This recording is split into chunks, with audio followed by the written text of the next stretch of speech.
you ever had one of those moments where someone you love, let's say a spouse, has to approach you and talk to you about something about you that needs to be addressed? Maybe it's a character issue, maybe it's some poor mistake that you made, and they do it in such a nice way that it just drives you crazy. And they do it with love but honesty, and they do everything right, and it just kills you because you want to be able to lash back out and say something mean. It's really, really, really hard to let people speak into our lives. When something comes that's not easy to hear, everything in us kind of rises up to try to resist it. And yet a life of invitation as we follow Jesus is a life of constantly inviting people to actually speak into our lives so that God can use that to shape us. It's a tough journey, but it's a good one. The Proverbs are full of all kinds of wise little tidbits from Solomon, and he gives us a couple related to this issue that I think are helpful for us to think about. In chapter 12, verse 15, Solomon writes, "The way of a fool seems right to him, but a wise man listens to advice." And then a couple chapters later, he actually ups the ante in chapter 17. And what he says here is, he says, "A rebuke impresses a man of discernment more than 100 lashes a fool." A rebuke impresses a man of discernment more than 100 lashes a fool. So someone who is not seeking to be made better, you can beat the snot out of him and he won't learn. But if you offer words of advice to someone who has discernment, they'll consider it a privilege. Interesting dichotomy there. One of my friends is a Christian leader and a pastor, and he has a lot of engagements where he speaks around and leads other leaders in different ways. And he's put together something that he calls a time discernment team. He's invited people into his life where he shares everything about his schedule, how he spends his time, and he invites them to tweak it, change it, and tell him where he's gone off course. He chooses to invite people into his life that can correct him. That's amazing. I love it. In order for us to grow, we have to be people who get more than nice comments. "Hey, you're doing great. You're such a good person. You're such a nice person all the time." We need to be able to be challenged sometimes. Jesus, in his relationship with his disciples, maintained this incredible balance of caring for people and calling them out when they needed to be. We can see it happen in the life of Peter specifically, but also some of the other disciples. And I'm convinced that the disciples would not have hung around Jesus if they had not felt the love that he offered first before some of these challenging remarks. So in Matthew 16, Jesus is talking with Peter, and Jesus has just asked Peter, "Who do you think that I am?" And Peter's responded with an incredible confession of faith, and he essentially says, I believe that you're the Messiah. And Jesus encourages him, and he says, this is great. This is not information that was given to you by man, but this is something that God revealed to you. You are in touch with the heart of God right now. And he says, "Peter, I'm going to use you, and I'm actually going to use you in significant leadership in the church." You know, he calls him Petros the rock, and he says, I'm going to use you to help build the church. That you're going to be a founding, solid member of this team, and you're going to be the leader of what I want to do. And it's this incredible moment of elation. Peter's just been encouraged so much, feeling the love from Jesus, right? 5 verses later, Jesus starts talking about how he's going to die. And Peter, who's probably still on this kick because of such an encouragement from Jesus, Peter pulls Jesus over and he's like, "Jesus, listen, this is not good for your ministry. You cannot be doing and saying these kinds of things. You know, people are going to start walking away. You know, you're going to lose people if you're not careful." And Jesus looks at Peter and says, "Get behind me, Satan. You are a stumbling block to me. You're thinking about the things of man and not the things of God." Whew, that was harsh, right?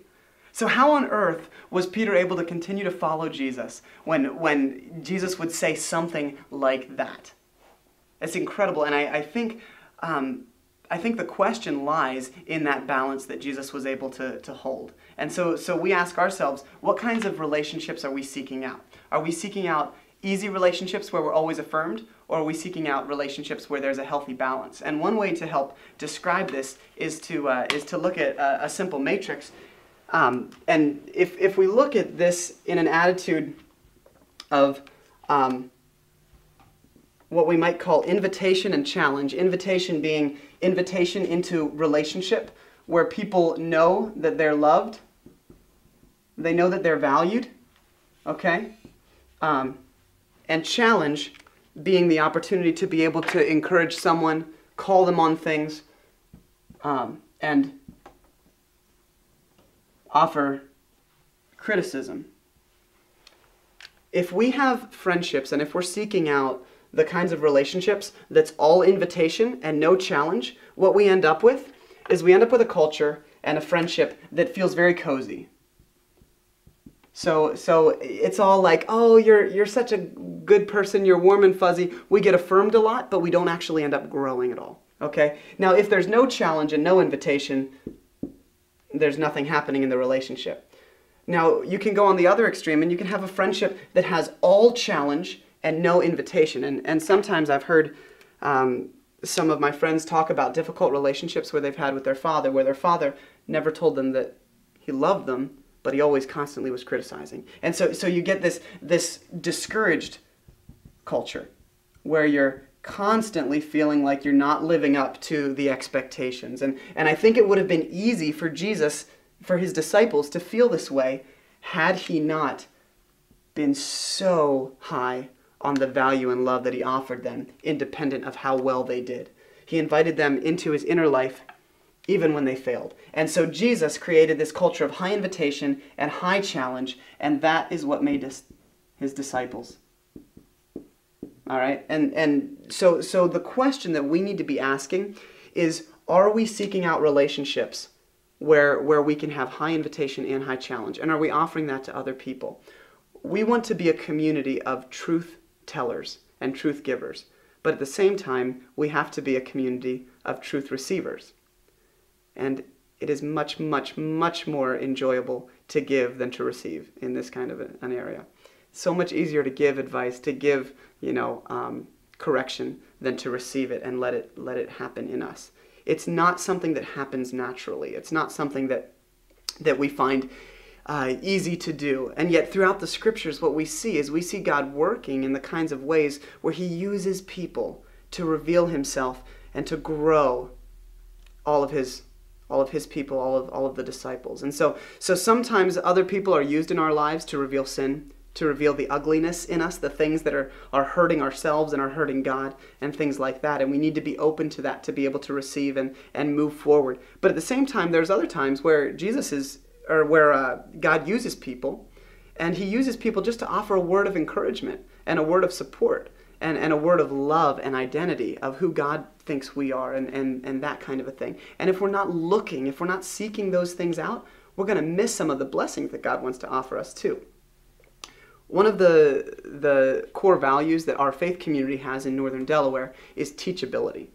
And when we say that we want to be teachable, what we mean is that we want to be able to have an attitude where we can learn from everyone, where we understand that God can teach us through all kinds of circumstances and all kinds of people. Not just the ones that we think are perfect, but anyone. God can even teach us through people who might not be Christ followers, because God reveals himself and reveals insight from anybody. And so it doesn't mean that we accept anyone's advice, but what it means is that we look at the world saying, I want to be able to learn and grow, God, what you want to reveal to me. And so I'm going to look with eyes of inviting other people to speak into my life. So that's one question. Are we willing to try to learn from everybody?